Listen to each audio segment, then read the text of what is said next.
Ele é o único representante na região de Bauru de uma ONG chamada Climate Reality. Para quem não sabe, ela tem ligações com o vice-presidente dos Estados Unidos, Al Gore. É um ambientalista, um senador democrata que foi vice-presidente dos Estados Unidos na gestão de Bill Clinton. Mas o papel da questão ambiental e de sustentabilidade que está na agenda da ONG há muito tempo acabou se confirmando com a criação dessa estrutura que está espalhada por vários lugares do mundo. Para entender essas relações e como isso chega ao nosso canto, à nossa aldeia e como isso é observado também lá fora pelos satélites das discussões, nós vamos conversar com o advogado Pascoal Magalhães Sansone. Ele é o representante, como eu disse, dessa ONG, para a gente entender esse processo. Pascoal, obrigado por sua presença aqui. Eu que agradeço, obrigado. Primeiro entender para as pessoas, opa, pera lá, do outro lado, em cima de nós aqui, no sentido hemisférico do mundo, tem uma ONG coordenada pelo vice-presidente dos Estados Unidos, Al Gore, que não é que nos monitora, a gente tem muito esse processo civilizatório, né? De que estamos sendo vigiados pelo mundo. Estamos sendo vigiados. Mas antes de discutir essa questão... De uma questão, forma boa dessa vez. Como você entrou nessa história? 2006 eu estava saindo da faculdade e assisti um filme lançado pelo Al Gore chamado Uma Verdade Inconveniente. Foi um filme até que ele ganhou um prêmio da Academia e foi o que levou a ele a receber o Prêmio Nobel da Paz. Esse filme mexeu comigo. Eu já tinha uma veiazinha na área ambiental por uma professora que tinha muito carinho em ensinar direito ambiental. E isso foi levando uma coisa a outra. Eu acabei saindo de Bauru, voltei à terra dos meus pais, Niterói, Rio de Janeiro, e fiz uma pós-graduação em sustentabilidade e responsabilidade social. De lá para cá, a carreira tomou o rumo próprio.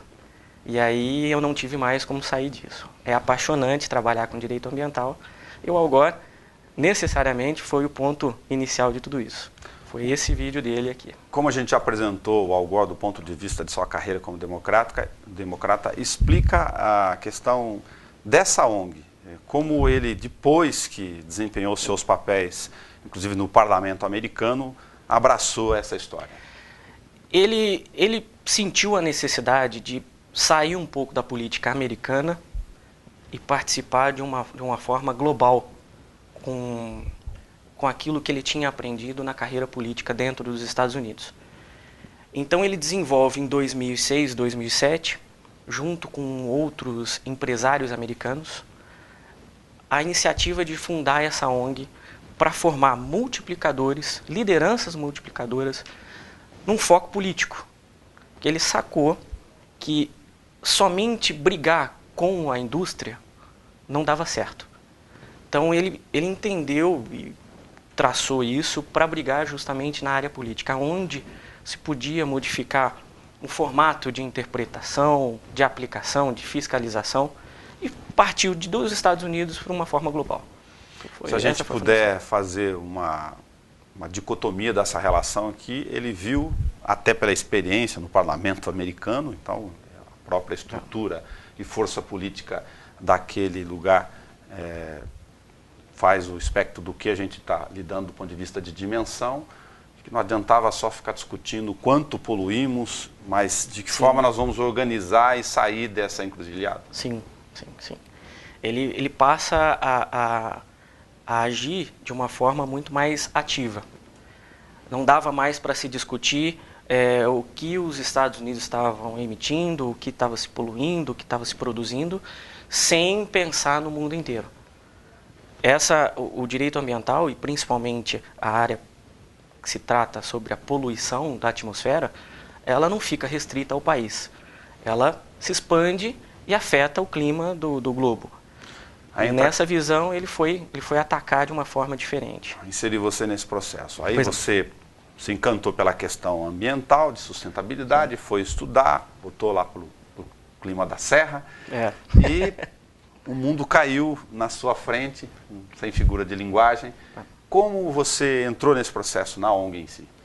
Na ONG em si teve uma seleção ano passado, onde a gente enviava o currículo para eles, desde que tivesse relacionado já ao trabalho na área ambiental. E houve essa seleção, e eu fui descobrir isso lá dentro depois, que a minha seleção aqui no interior de São Paulo foi justamente por estar no interior de São Paulo. Meu currículo realmente batia com o que eles queriam, como liderança aqui no interior. Não havia nenhuma liderança da ONG para tratar sobre esse tipo de assunto aqui. E aí eles já estavam com foco aqui no interior, por conta do ano passado, das secas extremas que nós tivemos, que hoje nós sabemos aí são extremadas. Vão juntar as aldeias, ou seja, Bauru estava chamando a atenção lá nos Estados Unidos já há um bom tempo. Como a ONG ela tem parcerias com diversas instituições ao redor do globo, instituições de pesquisas científicas, de desenvolvimento, de mapeamento, eles já vinham olhando para Bauru de uma forma diferente. Não é à toa que a questão de 3 semanas atrás, numa quarta-feira nós tivemos Bauru como a 9ª cidade mais quente do mundo. Foi um dia extremado aqui. Então não é à toa que estavam de olho nessa nossa região. Isso monitorado por esses mecanismos todos que a ONG já trabalha. Todos. Com equipamento satélite, com mapeamento de clima, de profissionais do clima, nos Estados Unidos, no Japão, na Inglaterra, todos já estavam de olho em Bauru e na região. Só para entender, a ONG, coordenada então pelo Al Gore, ele conseguiu fazer uma sistematização e conseguiu parceiros para essas ferramentas serem disponibilizadas ou poderem gerar esses monitoramentos. Sim, o interessante é que nós, como líderes, temos acesso a essas informações. Esse é um dos diferenciais do tipo de ação que a ONG faz. Ela municia quem fez o treinamento com ela com dados empíricos. Então, eu não estou falando a respeito de 40% de desmatamento na Amazônia em 2013, um aumento de 40%, à toa. Quando eu falo com base em pesquisas trabalhadas desse sistema. Tá. Como você tem essa organização que tem esses dados e disponibiliza, imagino que em cada um desses multiplicadores, cada qual tem uma função para poder alimentar, trocar dados, enfim, achar um ponto comum para essas estratégias que o Al Gore lá atrás, né, na sua carreira, dimensionou, sempre na área ambiental, só para frisar, você gera alguns mapeamentos que você citou. Sim. Vamos pegar um desses elementos, o CO2, que é o mais comentado aí por todas as frentes. Tá, o CO2 hoje ele é o principal fator do aquecimento global. Existem outros gases que são jogados na atmosfera que trazem o mesmo efeito de aquecimento. O CO2 hoje é o que tem maior quantidade e é o que é o foco de todo o nosso estudo. Ele é produzido através da queima de combustíveis fósseis, através do descongelamento do permafrost, que é o solo permanentemente congelado no norte e no sul dos polos. Com o aquecimento global, ele está descongelando e está soltando CO2, enxofre, pela decomposição do material. Só para aproveitar essa questão do degelo, né, das grandes geleiras na fronteira dos polos, preocupa, a gente já viu matéria de tudo quanto é gênero nesse dado aí, algumas citações um pouco catastróficas até, que a profundidade do oceano ou o nível vai se elevar não sei quanto tempo. Sim. O próprio aquecimento global está gerando isso, é o principal efeito. Existem outros de forma física que fazem o degelo, mas o aquecimento global causado pelo ser humano nos últimos anos tem antecipado o degelo dos polos de uma forma absurda. Essa é uma questão preocupante lá também, nesse nível, ou a gente está fazendo alarmismo? Muito. Existe uma corrente que vem da Europa e atravessa a costa leste dos Estados Unidos, e ela sobe, é uma corrente quente, uma corrente marítima quente. Essa corrente ela é responsável pela chuva nos Estados Unidos e quando resfria e volta para a Europa, é responsável pela chuva na Europa. Então ela muda o clima dos dois países. Se eu tiver um degelo de água cristalina, água que digo cristalina sem ser salinizada, do norte, e essa quantidade de água for tamanha ao ponto de chegar nessa corrente salinizada, de uma temperatura diferente, de uma composição diferente, ela vai acabar modificando a estrutura dessa corrente. E essa corrente para de voltar à Europa. A última vez que isso aconteceu, a Europa entrou no processo de glaciação. Foi a última glaciação do globo. Isso ocorre, lógico, dentro de 1000 anos, 100 mil anos, 200 mil anos. O processo de degelo que nós estamos mapeando de 1808, que foi a primeira medição de CO2, até hoje, antecipou isso em torno de 50 mil anos. Então, se continuarmos do jeito que está, em 2100, em 2150, pode parecer muito, mas está aqui, os nossos netos, nossos bisnetos estarão aí, netos não digo, perdão, mas os nossos bisnetos, Sim. Sofrerão a consequência de um clima completamente diferente do que nós temos. E extremo. A gente já vive o extremo hoje. 97% de todos os cientistas que trabalham com clima hoje afirmam que a movimentação climática hoje é em decorrência da atividade humana. 3% dizem que não. Esses 3% são ligados à indústria do petróleo. Se 97% diz que está ligado à questão da figura humana, são os habitantes que fazem essa parafernália toda e suas consequências, que peso tem a questão do outro lado do vetor, né? Da produção, questão de alimentos, indústria, uma sociedade consumista. Não vou ficar fazendo filosofia aqui, mas é um paradoxo. Sim. Nós precisamos, teoricamente, né, na relação das produções humanas, produzir mais, crescer, um conceito abrangente pra caramba aqui, e ao mesmo tempo reduzir essas emissões. Nós vivemos um ponto da sociedade, do desenvolvimento, em que nós temos a tecnologia para reverter todo esse quadro. Isso eu digo com todas as palavras. Nós temos a tecnologia, a evolução para fazer, para mitigar o impacto disso e, ao longo do tempo, transformar o tipo de sociedade, de desenvolvimento que nós temos hoje, de produção, meio de produção, num meio de produção limpo. Isso está aqui, é hoje, não é daqui 15, 20 anos. Não, isso é hoje, com a tecnologia que nós temos. Qual o caminho originário que se discute lá de forma mais eficiente ou nesses encontros? A questão de mudança de matriz energética? É um dos pontos muito fortes. Um dos pontos que se bate muito é a mudança de matriz energética, mas não de forma a se falar do impacto em relação à hidroelétrica. A hidroelétrica, como se sabe, é uma produção limpa. Sim. O grande impacto dela é a zona de alagamento. Mas o que se pensa lá? Ainda se tem muita, principalmente China e o próprio Estados Unidos, se utiliza a matriz energética baseada em carvão, na queima do carvão. Sim. O carvão é um dos principais poluidores na questão de CO2. A China, nós temos quantos bilhões de habitantes na China? A termoelétrica, que aqui tinha uma participação de 3%, depois 6%, dobrou, acharam um absurdo, já está em 20%. 20%. É uma energia cara. Com a crise hídrica. É uma energia cara, é uma energia poluente e que nós temos a oportunidade de fazer a mudança completa. A mudança para... Uma das discussões que barra tudo isso é o custo. E se eu mudar a minha matriz energética, eu vou gastar não sei quanto. Mas espera aí, eu tenho a oportunidade de criar emprego. Hoje, numa indústria de recessão, eu criar emprego, placa solar, sim, desenvolvimento de aerogeradores, ter uma vi o mapa da energia eólica no estado de São Paulo.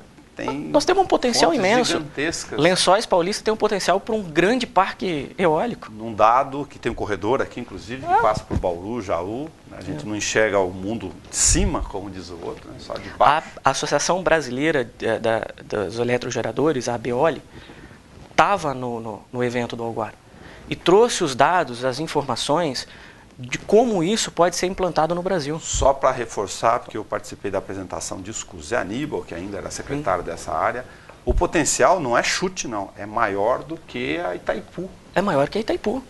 De uma energia produzida de forma limpa e sem limitação. E no caso dos americanos, eles têm alternativa? Porque aí o nível de produção, de competitividade é completamente diferente. O grande problema nos Estados Unidos é aquela individualidade dos Estados Unidos.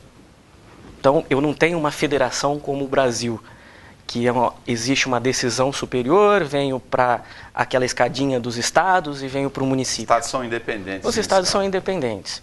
A Califórnia, por exemplo, é um exemplo de produção limpa. Ela está abolindo, inclusive, o petróleo. Os carros são movidos a energia elétrica. Existe incentivo do governo para você comprar um carro com bateria a energia elétrica. Então, você tem estados que estão avançando. Agora, vamos falar do Texas? Um dos maiores produtores e exploradores de petróleo em solo, offshore. Como é que eu falo para o Texas para parar isso? Então, quer dizer, a mudança tem que vir de uma forma muito mais profunda. Aí vem o papo da questão do cidadão com o seu vizinho. Vamos usar essa referência de simbolismo. Excelente. E, olha, você está jogando lixo no quintal. Não, mas você joga mais do que eu. Eu estou dimensionando isso para o efeito da repetição dos discursos dos tratados. Os países emergentes, eu brincava aqui que a gente não é mais emergente, há alguns anos, infelizmente, por várias razões, mas a hora que sentam na mesa esses líderes internacionais, o que a gente ouve sistematicamente é a repetição, olha, temos que começar pelos grandes. Vocês querem que a gente diminua o desmatamento da Amazônia? Ótimo, ela preocupa para o mundo. Perfeito. Fechado. É reconhecido isso. Ninguém discute. Mas vocês são os maiores poluidores. Que visão eles têm sobre essa condição deles? Isso é interessantíssimo. Eu sou fã do Al Gore. Não é porque eu fiz o treinamento com ele, não, eu já era fã do cara, porque ele traz uma visão completamente diferente do americano. O americano sempre enxergou o próprio umbigo. Ele sempre viu a própria indústria. Sim. Não importa o que eu tenha que fazer com o mundo, desde que eu produza mais. Desde que eu capitalize mais. É uma visão bastante individualista, bastante exacerbado da sociedade americana. É o imperialismo, né? É o imperialismo americano que veio da Segunda Guerra Mundial para frente, muito forte. E daí, a visão do cara? O Al Gore, ele traz uma questão a respeito da precificação do carbono. O que seria isso? Eu tenho uma indústria, eu estou produzindo um bem, nessa produção eu emito CO2. Ok. Hoje não existe nada que me impeça de produzir mais. Se eu aumentar a minha produção, a emissão é maior, não tem nada que me impeça. Eu não integralizo para dentro do meu valor de produto final o que eu produzo ali, que eu estou emitindo na atmosfera. Então ninguém paga a conta. Quem paga a conta somos nós. Produzimos créditos de carbono para eles lá. E o que ele quer fazer? Ele quer dar preço para o carbono que você emite. Pô, isso é uma jogada de gênio. Porque se eu cobro de você o que você está emitindo, você passa a ter que repassar isso para o valor do seu produto. Seu produto fica mais caro. Sendo redundante, você vai pagar o preço de continuar com a emissão desses níveis. Se você aumentar, você paga isso. Até que chegue a um ponto tal na relação de custo, que aí mexe com a cerne da questão capitalista, que você vai ter que rever sua matriz no mínimo. Sim, perfeito. É isso. Para continuar mantendo esses níveis de produtividade. Perfeito, é isso. Eu integralizo o valor, fica caro para você, e você, obrigatoriamente, para continuar no mercado, vai ter que fazer uma alternativa. Especificamente, botar preço no carbono. Botar preço no carbono. Ao invés do crédito. Para quem não entende, o que a gente faz hoje é quanto eu vou gerar do efeito contrário para poder fazer dinheiro. Os países em desenvolvimento continuam poluindo, emitindo a quantidade de CO2 que eles acham que precisam emitir por conta da sua produção, e nós aqui do subdesenvolvimento produzimos de uma forma certificada toneladas de absorção de carbono. Então eu planto 1 hectare de árvore, calculo durante um ano o que ela absorveu de CO2, e isso vira crédito de carbono, eu vendo para países desenvolvidos. Também para o mundo distante das pessoas do dia a dia, isso é negócio na Bolsa hoje. Negócio na Bolsa de Valores. Nova York, Chicago, a Bolsa na Europa. Se amarra nisso, por um outro viés, uma questão do conceito de sustentabilidade. Sim. Primeiro, para você lembrar, aproveitar, a gente está sempre falando no nível do leigo aqui, para abraçar essas relações todas da nossa aldeia com a do mundo. O conceito de sustentabilidade e de que forma isso está gerando essas possibilidades de estratégia de ação global. Eu gosto de bater muito na questão da própria palavra. Sustentabilidade se tornou um jargão tão comum que se foca só na área ambiental. E não é isso. A sustentabilidade ela trabalha com 3 linhas de bases de sustentação. O econômico, o financeiro, o social e o ambiental. Não existe nenhuma forma de você trabalhar o econômico sem você mexer no social e no ambiental. Qualquer movimentação humana, você tem impacto social, você tem impacto no meio ambiente. Sim. Então, isso é o que a gente chama dentro da sustentabilidade de triple bottom line. As 3 linhas diretrizes da área de sustentabilidade. E aí eu volto na palavra sustentabilidade. Na verdade é a habilidade de sustentar o seu negócio, sem aumentar a quantidade de emissão, ou de poluição, ou de degradação, de uma forma em que o próprio globo, ou a própria região em que você está inserido, não tem a capacidade de absorver. Não é parar de poluir. Não existe. Qualquer atividade humana polui. O interessante disso tudo é que o sistema global, o globo, tem a capacidade de absorver isso. A sustentabilidade é ficar nesse meio termo. É você conseguir produzir sem parar, continuar a sua vida, desenvolvimento, essa coisa toda, só que de uma forma em que a absorção disso pode ser viável. Eu vou reforçar a estratégia da questão da visão do Al Gore, então, em relação à ONG. Ele percebeu que só a questão do crédito exigir de quem tem capacidade de mitigar ou minimizar os efeitos do carbono aqui, né, gerando mais fotossíntese, para brincar com um conceito bem básico, não era a sua saída, porque a Amazônia sozinha também não vai ser o, aspas, pulmão do mundo. Tem esses outros efeitos todos, de gelo e todas essas outras inter-relações. Sim. Como eu vou continuar aqui nos Estados Unidos produzindo muito, eu vou colocar um componente de custo novo nessa história. Sim. Preço do carbono. Preço do carbono. A ideia do Al Gore é justamente você precificar para você sair dessa atividade econômica que virou a negociação de crédito de carbono. Porque se eu só negocio, eu estimulo. Produza bastante, o crédito de carbono ainda não tem um valor absurdo, ele hoje está em torno de 8 euros a tonelada de carbono. Então, você vai continuar produzindo e eu vou continuar fazendo tonelada de carbono aqui de absorção e vou te vender. O que faz isso você, como indústria nos Estados Unidos, na Europa, na Ásia, a reduzir a sua emissão ou mudar a sua matriz energética? Nada. É mais barato pagar o meu crédito do que você alterar a sua matriz energética. Sim. E aí a jogada de mestre do Al Gore é realmente trabalhar nessa questão de precificar o carbono. Agora, isso precisa ser sistematizado, ele com sua influência tentando fazer com que isso se alastre, né? Sim. Sobre essas relações entre os países, mas em forma de tratado, essa é uma questão que já se discute à mesa, a gente acabou de ter um encontro, tem os sequenciais aí já programados nas agendas naturais entre os líderes dos grandes países, e o que a gente ouve é que não avança nunca por causa dessa queda de braço. Por causa dessa queda de braço, porque os países em desenvolvimento, inclui-se o Brasil, e aí é discutível já, se questionam os Estados Unidos pelo seguinte, não estou fazendo crédito, mas você continua poluindo. A poluição do mundo inteiro, a maior parte é sua. Por que eu tenho que pagar a conta? Isso. Por que eu vou pagar a conta? Ou seja, a minha matriz, se eu estou vendendo crédito de carbono e eu participo dessa negociação contigo, o desenvolvimento do meu país tem que ser de uma forma limpa. Então eu pago a conta 2 vezes, porque eu já estou tendo que investir numa forma diferente de desenvolvimento. E você não, você continua do mesmo jeito. Então essa briga interna é o grande entrave das COPs da vida, que são os encontros patrocinados pela ONU para se brigar a respeito e se chegar a um meio termo, um acordo entre os países. Os Estados Unidos nunca participou de nada.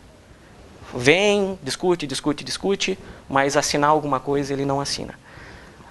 O que surpreendeu a gente logo depois de novembro do treinamento foi que Estados Unidos e a recente economia aberta da China, que é uma das grandes poluidoras hoje no mundo, assinaram um acordo entre eles para reduzir até 2020 em 40% as emissões dos 2 países. Isso representa, só os 2 países, representa 28% a menos de CO2 no globo terrestre. Então é um impacto gigantesco. Ufa, para falar de calor. E é gigantesco. E o próprio Al Gore mandou uma mensagem para a gente e falou, olha, líderes, vejam o que aconteceu. Estou surpreso. Porque foi em seguida do treinamento, foi em dezembro. Nós tivemos o treinamento em novembro, em dezembro saiu essa notícia. Teve em dezembro a COP20, que foi em Peru, Lima, que foi a última negociação. E agora, com essa negociação Estados Unidos e China, parece-me que em 21, a COP21, que vai ser em Paris, agora no final do ano, tenha uma visão um pouquinho diferente. Estamos aí muito otimistas com isso. Para não chover no molhado, usando o pleonasmo aqui, também é sabido como eles veem de forma estratégica a questão da Amazônia. Porém, inclusive, a internet é um mundo tão criativo que lançaram livros onde tinha a identificação da página do aluno americano, desde pequenininho no ensino médio, localizando na aula de geografia a Amazônia como patrimônio do mundo. E não do Brasil. Mas enfim, feito esse parêntese, no último encontro teve, isso está recente para nós aqui, uma discussão sobre a questão da seriedade de dados. Sim. Porque o governo ficou tentando minimizar os efeitos dos dados. Eu gostaria que você enfatizasse isso, que nós tivemos avanços, sim, o governo fala dos avanços, mas aí não olhou para o seu horizonte desta atual fase. Não, nós temos grandes impactos aí, grandes obras, elefantes brancos que estão saindo por aí e que ainda não concluídas, jogando dinheiro público à torta e à direito e que causam um impacto ambiental imenso. O mundo inteiro olhando para o Brasil e falando sobre esses impactos. Nós temos o desvio do Rio São Francisco, Belo Monte. Quer dizer, são exemplos simples de grandes obras, de grande impacto, que a política não olha para si. Sim. Mas Perdão, você estava falando da Amazônia. Estou falando sobre essas relações, mas inclui também as obras, sim, porque a Belo Monte, que você está citando, a questão do Rio São Francisco, obras de gigantesco orçamento, com dinheiro público. Desconfio, né? Uma desconfiança gigantesca sobre isso. Tem a função dos alagamentos que você comentou lá atrás. Sim. E a questão do dado da Amazônia, que você mencionasse sobre isso, que inclusive as ONGs aqui que monitoram isso até para contrapor a essa tentativa do governo de minimizar esses efeitos. Nesse treinamento nós tivemos acesso, lá tinha parceria com duas ONGs que são bem conhecidas aqui no Brasil e muito mais lá fora. A Amazon Watch, que é uma ONG americana e faz a fiscalização, ela faz essa informação para as mídias do mundo inteiro de como anda o desmatamento ou a preservação da Amazônia. E a outra é a Amigos da Terra, que é uma ONG brasileira que trabalha inclusive com a defesa do índio, da população indígena na Amazônia. A população indígena na Amazônia, ela é uma grande parceira na preservação ambiental. A gente tem uma ideia um pouco errada do índio por conta do acesso que nós temos aqui na região. Sim. Que são índios já tiveram urbanizados. Então, se perde um pouco da ideia do que é o índio. Sim. O índio na Amazônia, ele sobrevive da Amazônia.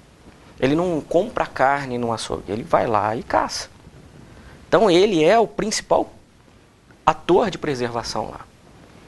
Essas ONGs trazem uma ideia lá de fora sobre a Amazônia como a princesinha dos olhos.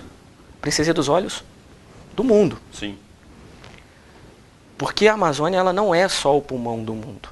Ela é um dos mais importantes aspectos. 70% da água doce do planeta está no Brasil. O rio Amazonas, sozinho, representa 43% de toda a água doce do mundo.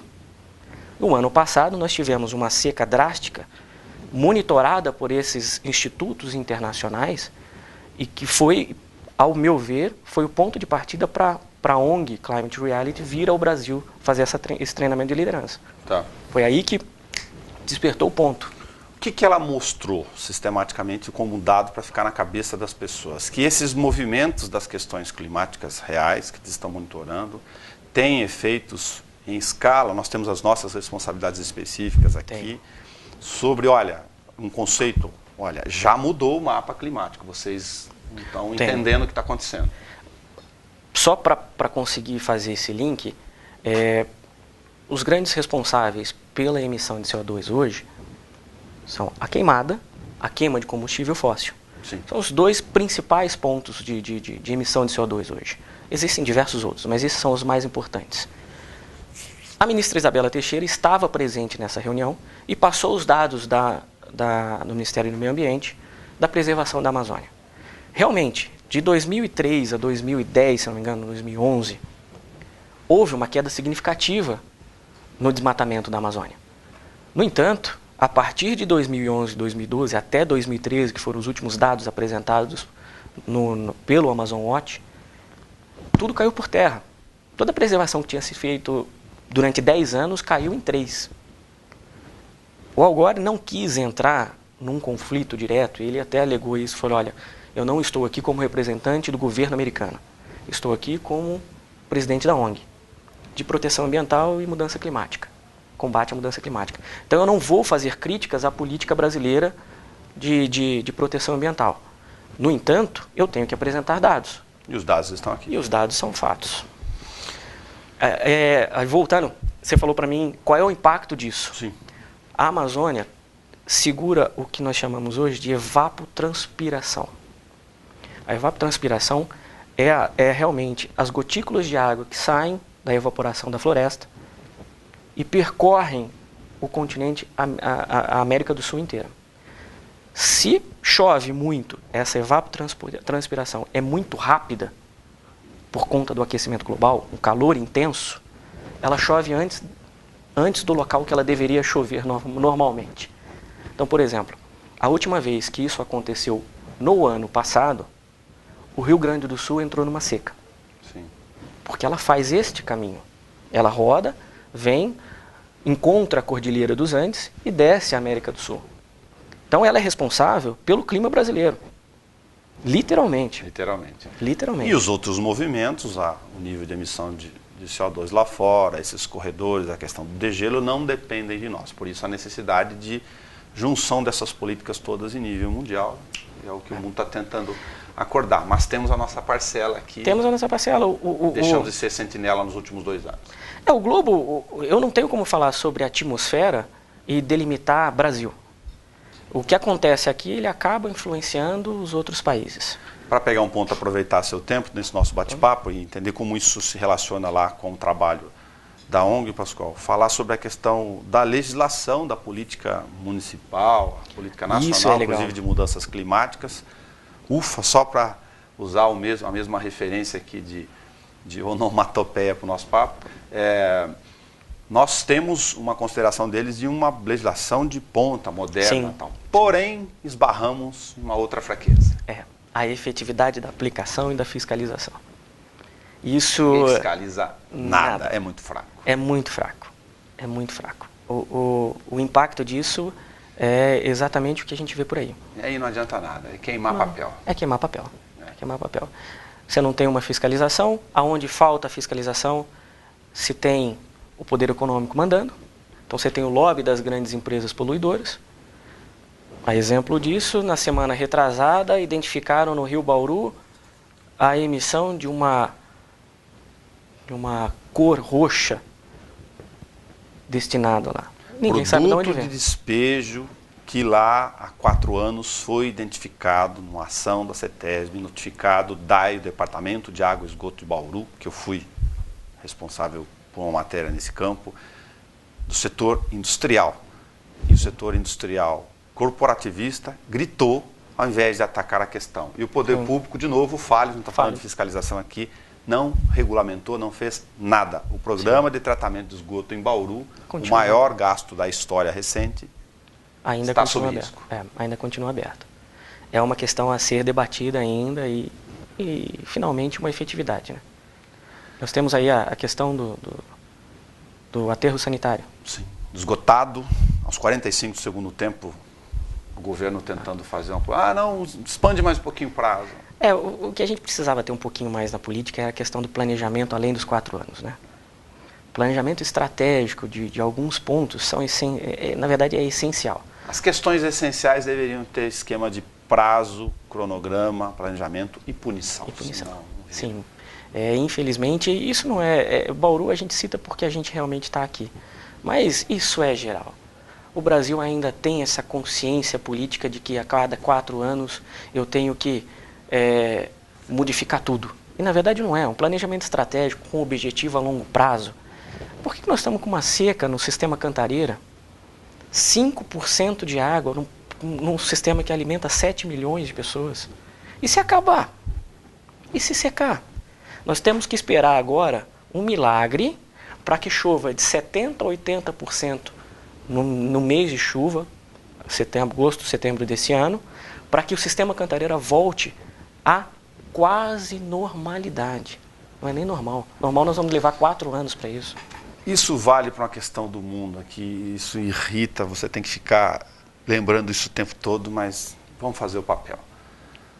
O período que vem agora, logo após a folia do carnaval, é de longa estiagem, é reconhecidamente isso. E aí entra o indivíduo, o ser humano de novo. Ele pega a torneira e vai empurrar a sujeira na poeira da frente da sua casa com água. Com água. É absurdo. Eu acho que a gente tem ainda essa ideia de que a água não acaba. E não é mais assim. A consciência do cidadão tem que mudar. Não dá mais para lavar a calçada, não dá mais para lavar o carro, não dá mais. Não dá mais para abrir o chuveiro e escovar o dente e voltar para o chuveiro. Então qualquer gota conta. Nós estamos num sistema que ele está exageradamente absorvido com tudo que se tem. Falar uma coisa que vou apanhar, não tem problema, apanhar no bom sentido lá fora. Tem que sobretaxar o lavacar. Inclusive, a maior parte deles instalados aqui na cidade de forma irregular. São clandestinos e o poder público, de novo, falha. Mas para não perder nosso braço aqui, senão a gente foge da Amazônia, vai para o Algor nos Estados Unidos, volta para cá e os nossos satélites vão ficar todos confusos. Como as pessoas podem participar ou acompanhar, imagino os curiosos aqui no bom sentido, da ONG Climate Reality? A ONG tem um site na internet de acesso, www.climatereality.org, se não me engano. Aliás, eu fui bastante caipira, Climate. É apenas a pronúncia, funcionou. Mas é errada. Mas se você não conseguir, se não for esse, eu peço perdão, digitem Climate Reality no Google, a primeira saidinha ali em cima, a primeira alternativa vai ser a da ONG. A gente põe no rodapé o dado. Esse ano Climate, para aprender um pouco do inglês. Esse ano ainda a ONG tem feito, aliás, ela tem feito ao longo do tempo, para arrecadar dinheiro, para chamar a atenção para essa defesa do que se faz, o Live Earth, que é um show de rock beneficente. As pessoas participam disso e doam em nome da proteção ambiental, da mudança climática, essa coisa toda. Esse ano, por conta desse treinamento no Brasil, nós estamos com a luz piscando para o pessoal dos Estados Unidos. Então, nós chamamos muita atenção. E aí vem esse Live Earth, provavelmente, para São Paulo ou Rio de Janeiro. Vai ser um grande evento, vai ser muito bem divulgado. Nós vamos tentar fazer uma divulgação aqui no interior também, para poder arrecadar dinheiro e divulgar essa proteção, essa forma de atuação dos líderes na área de mudança climática. Pascoal, obrigado por sua apresentação aqui, né, como o único representante na região da ONG Climate Reality. Eu que agradeço. Coordenado pelo vice-presidente dos Estados Unidos, Al Gore. Ele foi vice-presidente na gestão do Bill Clinton, só para lembrar, aqueles que não leram jornais, não assistiram TV nesse tempo todo, não ouviram rádio para falar dos 3 veículos de comunicação. E boa sorte nesse trabalho de satelizar, no sentido mais amplo, essas relações de sustentabilidade e questão ambiental. Eu que agradeço a oportunidade, né, a TV Câmara, ao pessoal do backstage aqui, que está controlando para a gente, a sua gentileza. É uma imensa satisfação poder falar sobre isso, um assunto que eu amo realmente trabalhar e que não tem como se adiar mais. É um assunto realmente que tem que entrar em pauta política, pauta comunitária, tem que se entrar num planejamento, tem que se fazer tudo que for possível. 2020 está aí e as mudanças já batem às nossas portas. Obrigado, só para aproveitar para despedir, estou anunciando na internet uma campanha para estimular a conversa com o vizinho para que ele abandone a sua torneira para lavar a calçada. Perfeito. E o seu carro. Perfeito.